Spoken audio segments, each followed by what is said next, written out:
Տիկին Ավանեսյան, մենք 2026 թվականի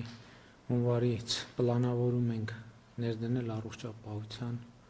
համընդհանուր ապահովագրության համակարգը։ Իմիջիալոց ասեմ, մենք քննարկումների ժամանակ ճիշտ է անդադ ասում ենք եւ հանձնարարություններ էլ ձևակերպում ենք, բայց ես նկատում եմ, որ դեռ շարունակվում է խոսույթի մեջ օգտագործել համապարփակ արտահայտությունը։ Մեր առողջապահության ապահովագրության համակարգը համապարփակ չի, ինչու, որովհետև ոչ բոլոր ծառայություններն է ծածկում, այսինքն լինելու են ծառայություններ, որոնք համակարգը չի ծածկելու կամ չի մատուցելու, եւ դրա համար մենք քաղաքականապես եւ որպես բովանդակությանը համապատասխան լինի, ավելի ճիշտ համարեցինք, որ լինի ընդհանուր, այսինքն որովհետև առողջապահությունը վերաբերվելու է ի վերջո բոլորին, բայց ոչ ամեն ինչին։ Չնայած ես ճիշտ եմ չհասկանում, որ աշխարհում չկա այդպիսի առողջապահության համակարգ, որը նույնիսկ եթե նա համապարփակ դրածել են ամեն ինչ ծածկի, թե կա։ Մանավանդ բազային փաթեթները եւ դրան հավելյալ ապահովագրական փաթեթները միշտ սահմաններ են ունենում եւ օրինակ ատամնաբուժական ծառայությունները մեծամասամբ չեն մտնում ապահովագրական փաթեթների մեջ ընդհանրապես ոչ պետական ոչ էլ մասնավոր փաթեթների մեջ տեսականորեն կարող են լինել փաթեթներ ինչ այո կարող են լինել բայց ընդհանուր որ աշխարհի փորձը նայում ենք ինչպես ասում եք ապահովագրական փաթեթները որոշակի սահմաններ են ունենում եւ մենք էլ մեզ համար դրել էինք շատ կարևոր նշածող, որ առանձնացնենք հենց այն առաջնային կարևոր ծառայությունները։ Իմիջիալոց կներեք, դա մեր վիճակագրությունների հիման վրա է, որ մենք վերցրել ենք մեր վիճակագրությունը ամենաշատ դիմելիություն ունեցող ծառայություններից ենք ընտրել։ Այո, պարոն վարչապետ, մենք վերլուծել ենք Հայաստանում հիվանդատությունը, մարդիկ ինչից են ամենաշատը հիվանդանում, ինչից են հաշմանդամություն ձեռք բերում եւ մահացությունը ինչի հետ է կապված։ Այս հիվանդությունների շարքը առանձնացրել ենք եւ այդ հիվանդությունների բուժման մեջ էլ առանձնացրել ենք ամենաառաջնակարգ ծառայությունները, որոնք նախ կյանք փրկող են, մեզ զերծ են պահում հաշմանդամությունից, օգնում են, որ վաղ հայտնաբերենք, այսինքն մենք առաջին անգամ շեշտադրումը արդեն տանում ենք կանխարգելման, վաղ հայտնաբերման վրա, որպեսզի բուժումն էլ ծախսարդյունավետ լինի։ Եվ հաջորդիվ արդեն, ինչպես ասեցի, նաև նայել ենք, թե Հայաստանում արկա ծառայությունների ինչ շրջանակ ունենք, սարքավորումների, բուժանձնած կազմի առումով, եւ այս մեթոդաբանությամբ ձևավորել ենք հենց ապահովագրական փաթեթը։ Հիմա կներեք շահառուների խմբերին անդրադառնանք, որովհետեւ մենք ի սկզբանե ունենալու ենք շահառուների խմբեր, որոնց փաթեթների գինը վճարվելու է ուղիղ պետական բյուջեից եւ լինելու են շահառուներ, ովքեր մասամբ կամ ամբողջությամբ կվճարեն իրենք։ Նախ այդ սկզբունքն էլ ֆիքսենք, որ բոլորի համար փաթեթի արժեքը նույնն է, այսինքն փաթեթի արժեքը եւ փաթեթը բոլոր քաղաքացիները եւ բոլոր քաղաքացիների համար եւ փաթեթը եւ փաթեթի գինը նույնն է ալու, արդեն տարբերություն լինելու է թե ում համար ով է վճարում եւ ինչ չափով։ Այո։ Հիմա նաեւ հետեւյալը արձանագրենք, որ փաստորեն հունվարի 1-ից շահառուներ, որոնց համար ուղիղ պետական բյուջեից վճարվելու է մինչեւ 18 տարեկանները, ճիշտ է։ 65 տարեկանից ավել 65 տարեկան եւ ավելներ, այսինքն լրացած անձը, 65 տարին լրացած անձը եւ ավել տարիք ունեցողները հաշմանդամության խմբերի հետ կապված եւ սոցիալական էլ ինչ շերտեր ունենք որպեսզի 18-ից 65-ի մեջ ընկած տարիքային խմբերի մեջ հաշմանդամություն ունեցող առաջին, երկրորդ, երրորդ կարգի հաշմանդամություն։ Այո, մենք երրորդ կարգները ենք ներառել եւ ֆունկցիոնալության գնահատման համակարգով խորը,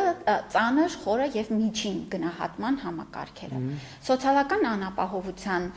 գնահատման համակարգով 28 բալից ավել ունեցող քաղաքացիները եւս այս 26 թվականի Ընտանիքի մեջ։ բոլոր անդամներ, երեխաները դե Արդեն իսկ երեխաները 65-ից ավել է արդեն, այո, եթե ասենք հաշմանդամություն ունեցող անց կա արդեն, այսինքն ստացվում է, որ այդ համակարգը մեծ հավանականությամբ արդեն ուրիշ հոդվածներով արդեն ներառվում է։ Եվ մենք հենց դրա համար էլ ամենագլխավոր բազային ֆիլտրը վերցրել ենք տարիքը, որպեսզի նախ շատ պարզ լինի, որ խմբերն են, եւ այսպես ինչպես ասեցիք, մինչև 18 տարեկանը արդեն անկախ իր թե սոցիալական վիճակից, թե կարգավիճակից, հաշմանդամություն ունենալ չունենալուց, արդեն մեր համակարգի մաս է կազմելու։ Նույնը Իսկ կներեք, եթե մարդը ինքը բան ունի, ճիշտ է, մեզ լսում է, ինքը համարում է, որ տեսնում է, որ ինքը շահառուների խմբերի մեջ ընդգրկված է, ինչ որ համակարգ լինելու է, որտեղ եթե նման հարցակի մարդ ստուգի ինքը շահառու է, թե շահառու չի։ Անպայման մենք ստուգելու ենք մեր պետական համակարգերի փոխգործելիության շրջանակներում նախ ԲՊՌ-ից անձի քաղաքացիությամբ եւ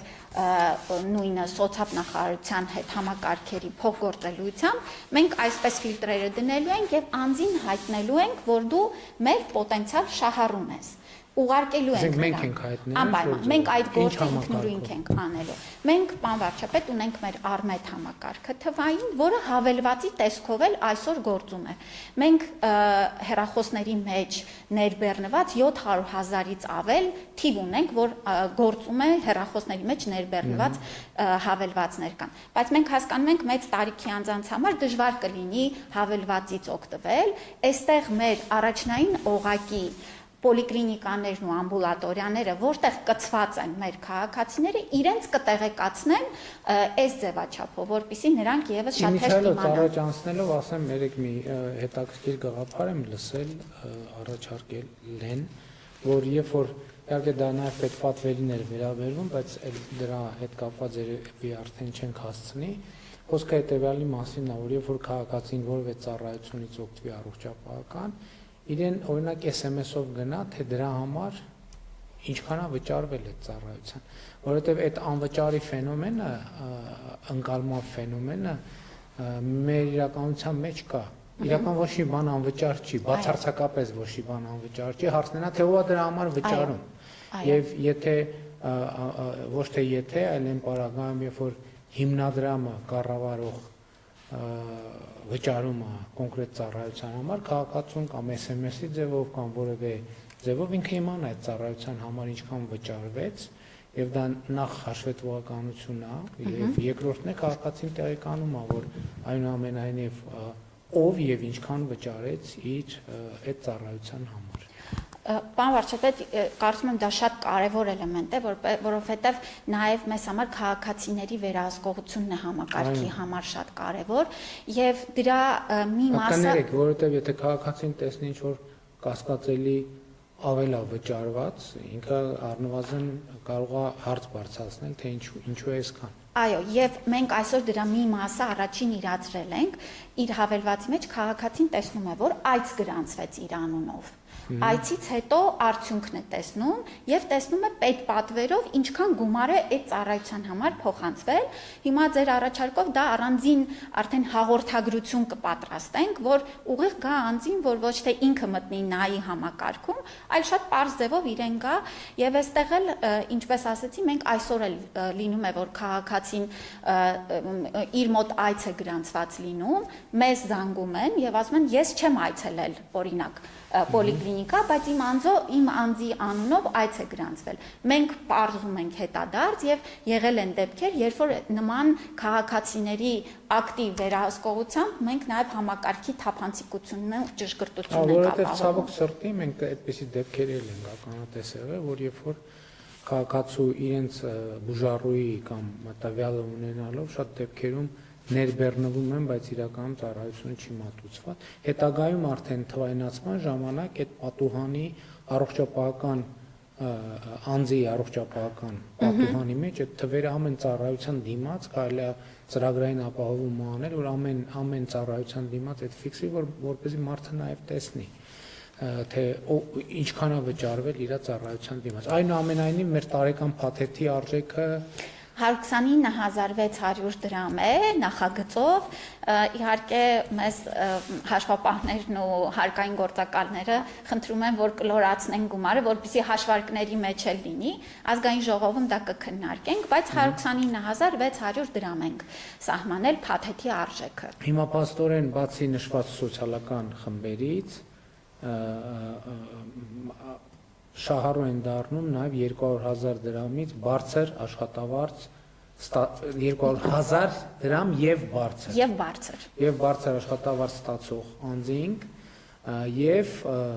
2027 թվականից այս 129 տարեկանն է, այսել է պետք է արձանագրել, տարեկան, չէ։ 2027 թվականի հունվարի 1-ից 200,000 դրամ եւ ավել ստացող քաղաքացիները իրենք վճարելու են այս գումարը, հեսա կխոսենք թե ոնց, բայց 26 թվականին մենք ըստ էության տարբեր վերաբաշխումներով ըստ էության իրենք այս ծախսը չեն տեսնելու եւ չեն զգալու, բայց այնուամենայնիվ հիմա 2020 քաղաքացիների համար մենք նաեւ որոշակի համակարգեր ենք ստեղծել, որպեսզի երկարաժամկետում meil իրանք այս ծախսը կամ քիչ զգան կամ չզգան,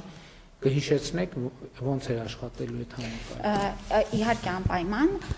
առաջինը պարոն վարչապետ զինապահին ուղղվող գումարների կրճատումն է եւ դրանց խնայողությունները դեպի առողջության համապարփակ։ Դրա այդ ձևակերպումն է պատճառը, որ նաեւ ասում է թե զինապահ հիմնադրամի հաշվին արվելու։ Հիմա այս պետքա պարզաբանենք, նախկինում մենք 2020 թվականին 21 թվականին պատերազմից հետո հաշվի առնելով իրադրությունը վերլուծելով զինապահ հիմնադրամի պարտադիր վճարները ավելացրել էինք էականորեն, ինչպես պարզվեց նույնիսկ անգամներով, բայց հիմա տեսնում ենք նաև, որ զինապահ հիմնադրամը բավարար ֆինանսական միջոցներ է կուտակել, որպեսզի այդ միջոցների կառավարման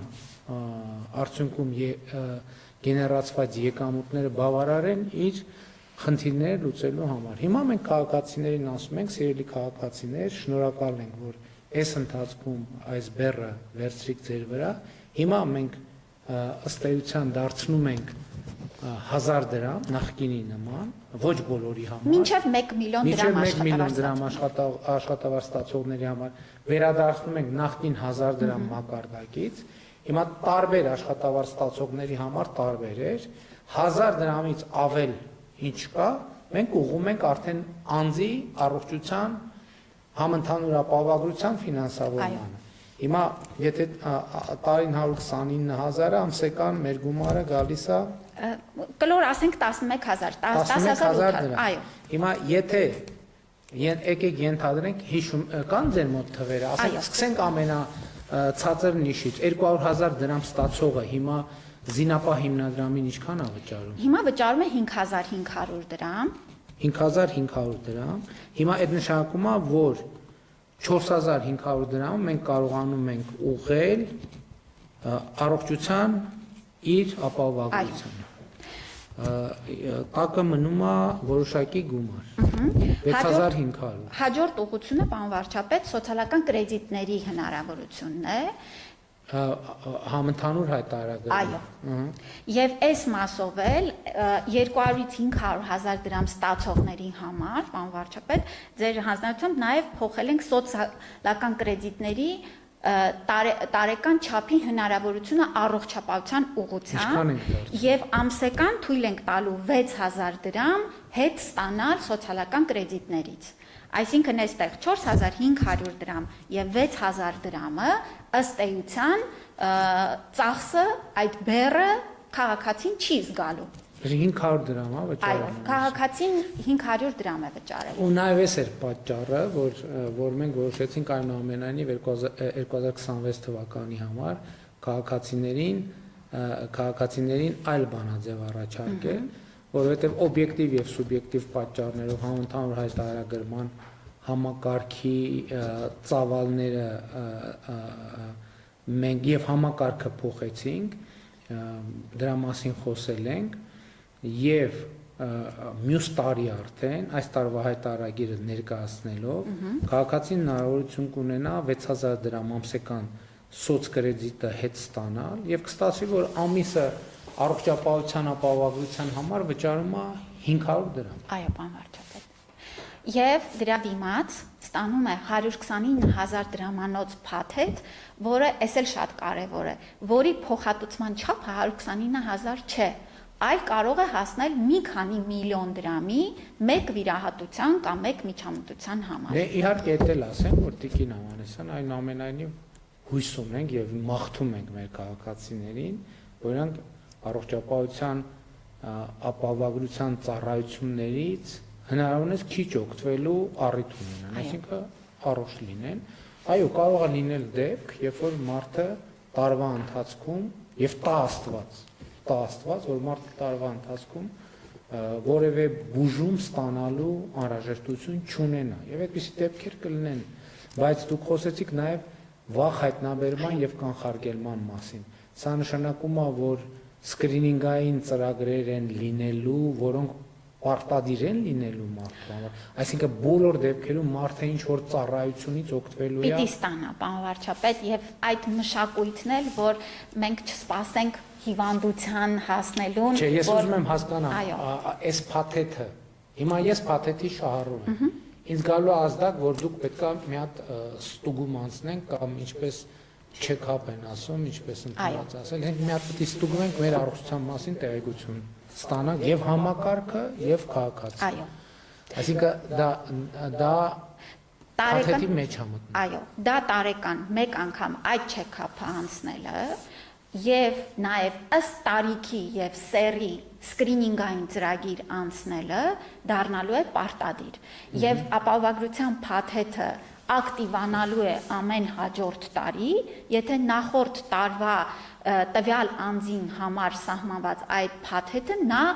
անցել է եւ կարողանալու է հաջորդիվ օգտվել։ Իսկ եթե չի անցել, իսկ կարող է չանցնել։ Եթե չի անցել, ապա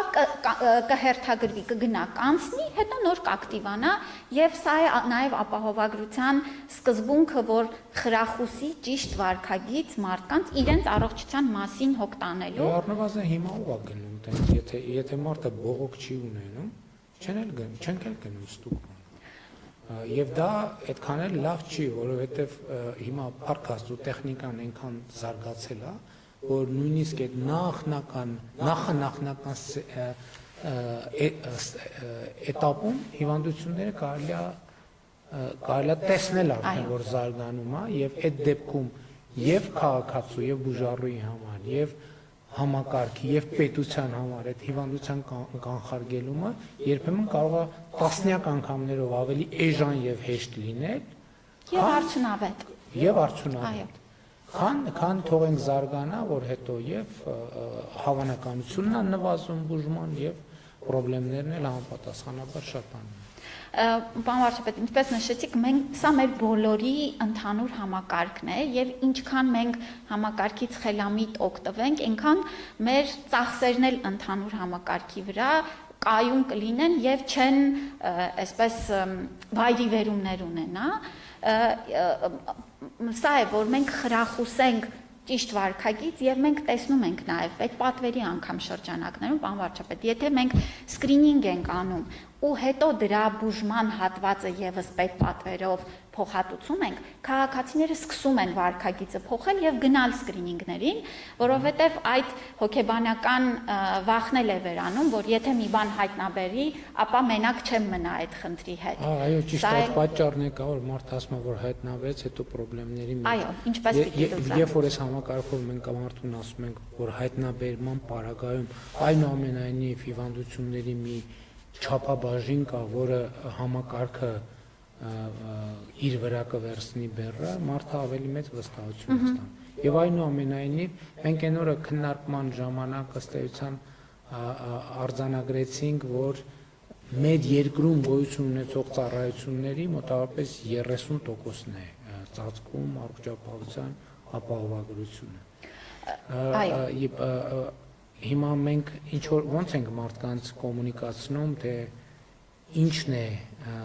ներառվելու փաթեթի մեջ, որովհետև նախ սկզբից պետք է այդ շատ հստակ ասենք, որպեսզի հանկարծ սխալ չհասկանան, ամեն ինչ չի, որ ներառվում է։ Եվ կան այո շատ հազվագյուտ հիվանդություններ եւ այլն, շատ դեպքեր, որոնք չեն ներառվելու, այսինքն որպեսզի մարդիկ հետո հիասթափություն չունենան, ասեն՝ մի րոպե ասցիք, որ համապարփակ է, բայց համապարփակ չի, դրա համար նախ ասում են, որ համապարփակ չի, բայց այնուամենայնիվ այդ 30%-ը, հետո երբ որ մենք տողերով նայեցինք, դրանք էլի հազարավոր տողերի մասին է խոսքը, չէ՞։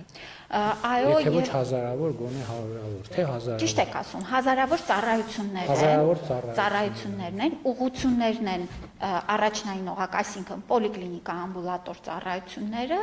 եւ այս օղակում նաեւ քրոնիկ հիվանդությունների համար դեղերի փոխհատուցումը, որ շատ կարևոր է, որ մենք կառավարենք ընթացիկ վիճակը, որ չունենանք ծանրացումներ, հիվանդանոցային բուժօգնության հատված է եւ շտապօգնության ծառայության իհարկե հատվածն է։ Մենք պարոն վարչապետ ծառայությունների կոնկրետ ցանկ ենք ունենալու եւ այստեղ էլ քաղաքացիների համար կարողանալու են հստակ վերահսկել այդ ծառայությունը փակում է ապահովագրական, թե չի փակելու, որպեսզի շփոթություններից էլ փորձենք հնարավորինս զերծ մնալ։ Եվ ամեն ծառայության համար էլ մենք ունենք շեմեր փոխհատուցման, ես մի օրինակ բերեմ, քիմիոթերապևտիկ դեղերի համար դրել ենք տարեկան մինչև 1.200.000 դրամի չափով ենք փոխհատուցել։ Արդյոք ներողություն, ըստ էության դեպքեր կան, որ մենք ֆիքսված գումար ենք տալիս, ոչ թե ասում ենք այս ծառայության համար մենք այսքանը վճարում ենք, որովհետև քաղաքացին կարող է ամենատարբեր պատճառներով ծառայության այլ նրբություններ, այլ կոնֆիգուրացիաներ ընտրել, այսինքն դեպքեր ունենք, մենք ուղղակի այս գլխից ասում ենք, այս ծառայության համար ֆիքսված այսքան գումար ենք տալիս։ Այդ ծառայությունը այո կարող է մի քիչ ավելի թանկ արժանալ որոշ դեպքերում եւ դա համավճարի տրամաբանությամբ է արդեն սկսում աշխատել։ Այո, օրինակ։ Եվ ներողություն, եթե ճիշտ եմ հիշում, որ շատ հիմա քննարկվում է, որ այն չի են այս դեղը տալիս, մենք այս դեղն ենք ուզում, ինչ էս ֆիրմայի արտադրածը, մենք այն ֆիրմայի արտադրածն ենք ուզում։ Դեղերի դեպքում է մենք ասում ենք, մենք տալիս ենք այսքան գումար։ Հիմա այդ գումարը քաղաքացին վերցնում է եւ ինքը որոշում է այդ գումարի շրջանակում, որը կա, այդ դեղն է ուզում, թե 200 դրամ ավելացնում է, գնում է այդ դեղի այլ ֆիրմայի արտադրությունը վերցնում, որը ինչ պատճառով իրեն ավելի հարմար է կամ եւ այսպես շարունակ։ Այսինքն էս էլ է կարևոր նրբություն, որ մենք գիտենք, որ այդ գնով կարելի է ձեռք բերել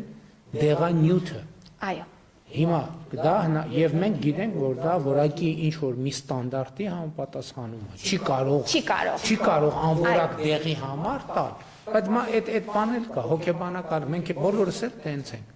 Ասենք գլխացավի համար ամենապրիմիտիվ բանը տասնյակ, եթե չասենք հարյուրավոր դեղեր կա,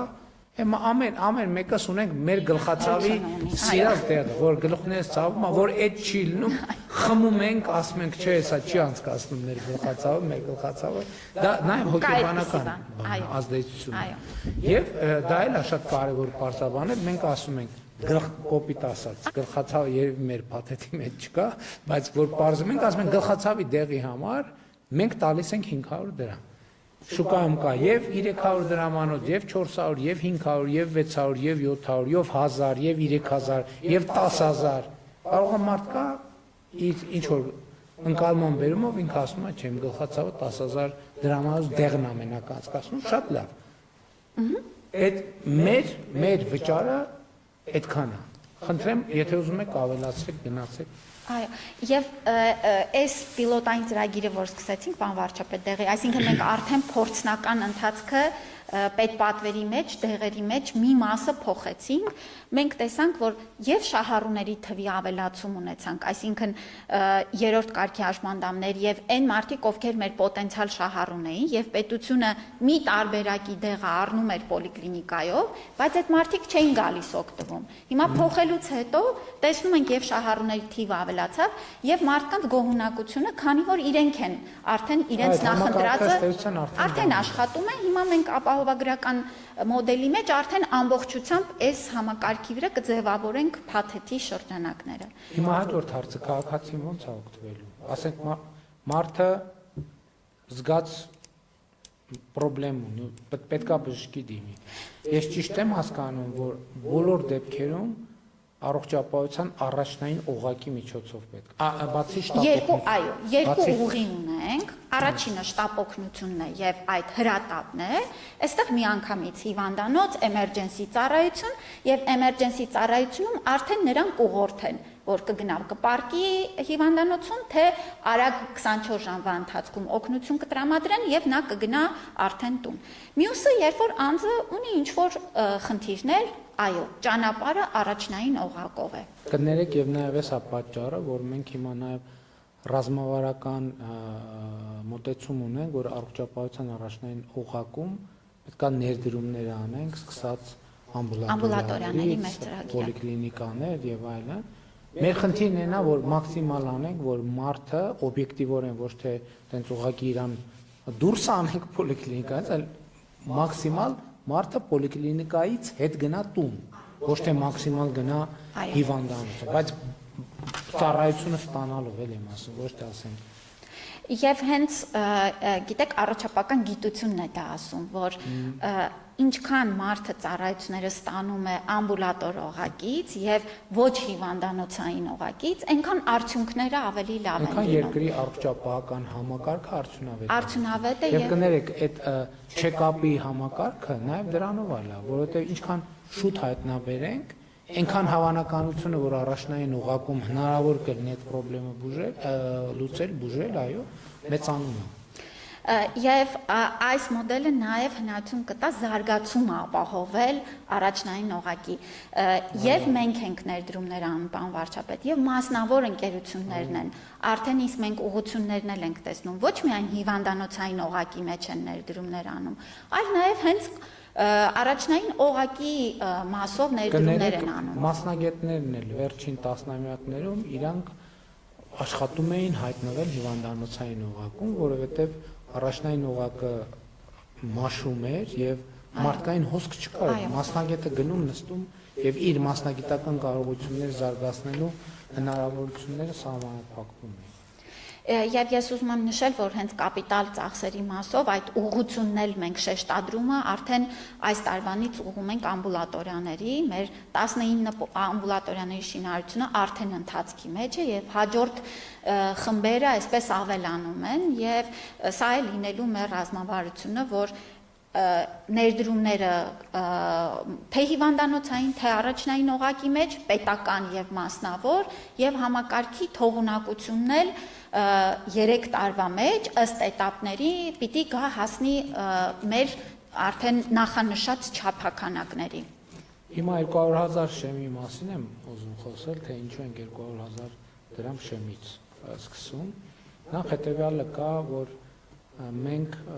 մեր վերլուծությունը ցույց է տալիս, որ 200,000 դրամից ներքև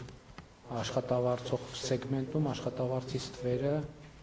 ամենաշատն է։ Եվ մենք սրանով լրացուցիչ խթան ենք ստեղծում, որպեսզի քաղաքացիները նաև իրենց գործատուներից պահանջեն, որ իրենց աշխատավարձերը ճշգրիտ ֆիքսվի, որպեսզի իրենք մտնեն համակարգի մեջ։ Եվ սա էլի մի ուղերձ է, որ ես ուզում եմ անպայման մեր քաղաքացիները լսեն։ Հետագայում արդեն իհարկե պլանավորում ենք, բայց այս քաղաքական հարց է, որովհետև լրացուցիչ խթան պետք է տանք, որպեսզի աշխատավարձի ստվերային հատվածը կրճատվի եւ մարդիկ գան եւ այդ 200,000 շեմից ավել շեմում սկսեն աշխատել, որպեսզի համակարգից օգտվեն։ Մենք այս փուլի համար այդ շերտերից բան բաց չթողեցինք, չէ՞, ոնց որ ինչ բաց թողեցինք։ Չէ, պարոն վարչապետ, 200-ից 500,000-ը մենք նշեցինք ինչքան է լինում։ Կներեք, 200, այս որ 500 դրամ է մնում տակը փաստացի, բայց այս պետք է այցել արձասենք, որ որ դեպքում է 500 դրամ մնում, երբ որ քաղաքացին կմտնի իր տարեկան համընդհանուր հայտարարագիրը կլրացնի եւ կհաստատի իր հայտարարագիրը եւ այնտեղ կդիմի այս 6000 դրամը հետ կստանա սոցկրեդիտով հետ կստանա։ Սոցկրեդիտով հետ կստանա, այսինքն իր սովորական ընթացքից 500 դրամ ավել պետք է մուծի, եթե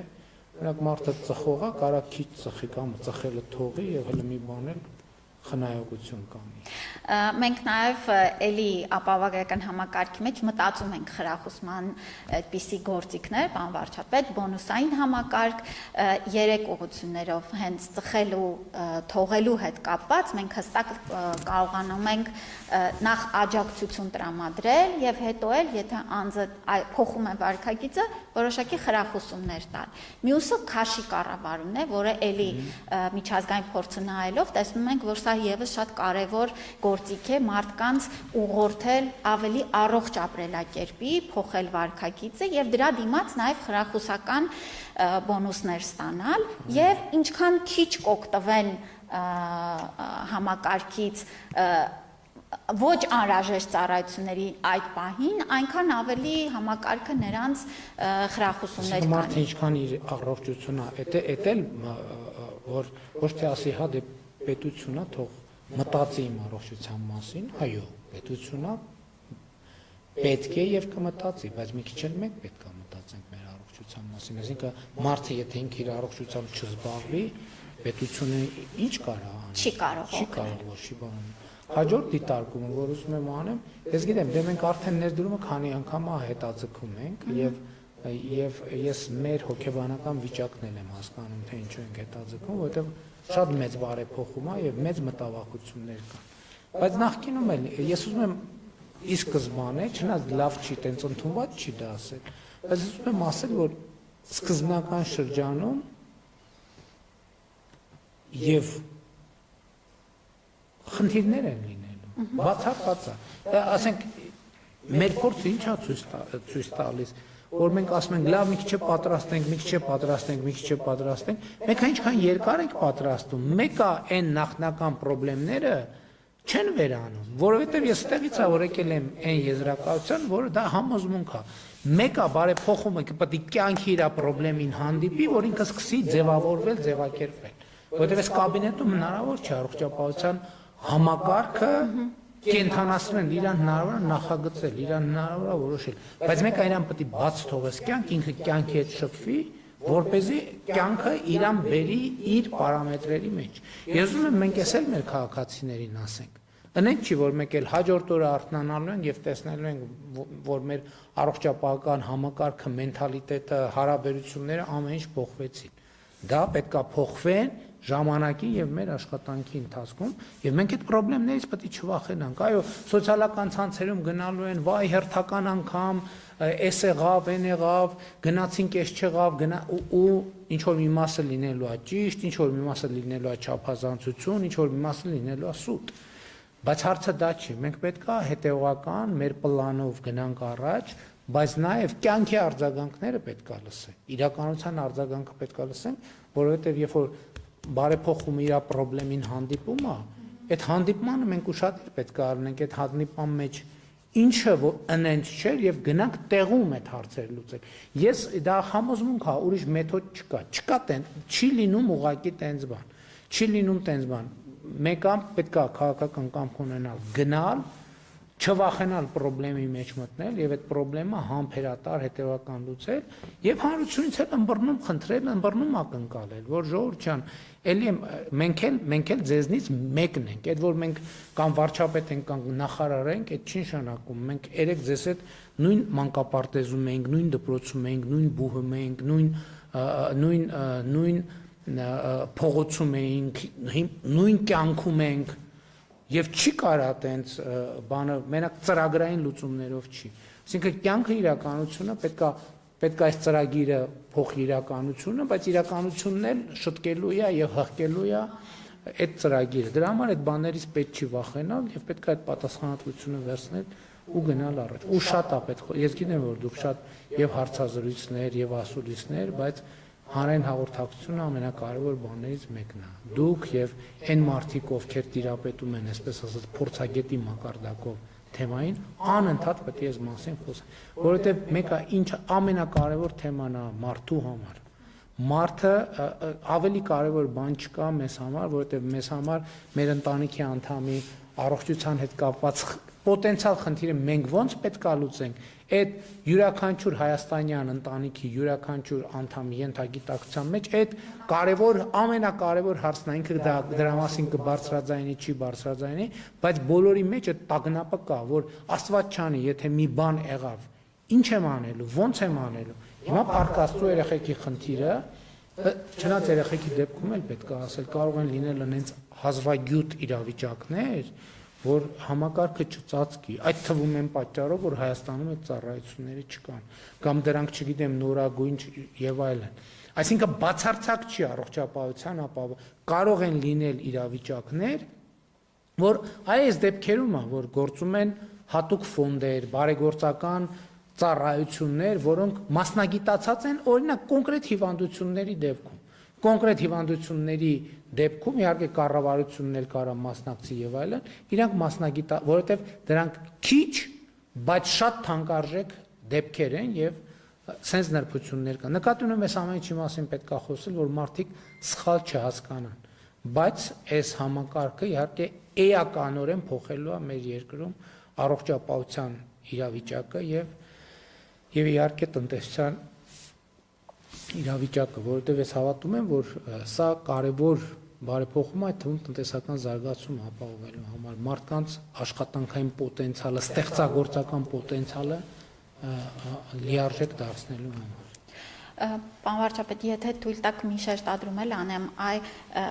շատ ճիշտ եք նկատում, որ 65+ անձանց առողջության համար էլ այսօր վճարում են աշխատավարձ ստացող նրանց զավակները եւ ըստ էության պետությունը շատ մի մեծ բեռ հենց վերցնում է այս աշխատող քաղաքացիների ուսերից էլ եւ երեխաներին ու մեծահասակներին մեր բոլորի վճարած հարկերի ուղղորդմամբ այս կարևորագույն լրջագույն հարցը ըստ էության մեծամասամբ նրանց վրայից դուրս է գալիս եւ խրախուսելու առումով էլ արդեն այդ ազդակները ստանում ենք, որ այն քաղաքացիները, ում աշխատավարձը մի քիչ ավելի ցածր է 200,000 դրամից կամ ոչ ամբողջությամբ է գրանցված, ես ուզում եմ շեշտադրեմ, որ հնարավորինս արագ այս գործընթացը անցնեն եւ իրենց գործատուների հետ հստակեցնեն գրանցված աշխատավարձը, մենք դիտարկելու ենք վերջին ամսվա աշխատավարձը, դեկտեմբերի աշխատավարձը 200,000 դրամից ումը ավել լինի, նա այս համակարգ ներառվելու շանս է ունենա։ Մենք վերցնելու ենք վերջին ամսվան է եւ եթե մեկ անգամ մտավ համակարգ, պարոն վարչապետ, արդեն նա պարտավորությունը վճարելու եւ համակարգից օգտվելու պահպանելու է։ Այսինքն ինքը պետքա մտավ համակարգ, մեկը ինքը պետքա վճարի, հետո նույնիսկ իջեցումներով միևնույնը պիտի վճարի եւ կայունությունը, որովհետեւ այստեղ էլ չեն կարող ամեն ամիս փոխել եւ այդպես է գործելու համակարգը, որ կայուն կմնան նրանց այս երաշխիքը։ Դե իհարկե համակարգի եւ խնդիրները եւ էֆեկտները մենք կտեսնենք կյանքում, որովհետեւ կլինեն իհարկե խնդիրներ, բայց կլինեն նաեւ էֆեկտներ, որ մենք հիմա նույնիսկ չենք պատկերացնում։ Ես ենթադրում եմ, որ նաեւ մեր գործարար համայնքը առողջապահության ոլորտի մեր ներդրողները նաեւ վերջին տարիներին պատրաստվել են ըստ էության լրացուցիչ ներդրումներ են արել համակարգում եւ էլի ամփոփումից առաջ ունեք որևէ լրացուցիչ բան ասել։ Ես ուզում եմ ասել, որ միանշանակ եւ այն խնդիրներն են լինելու, որ մենք այսօր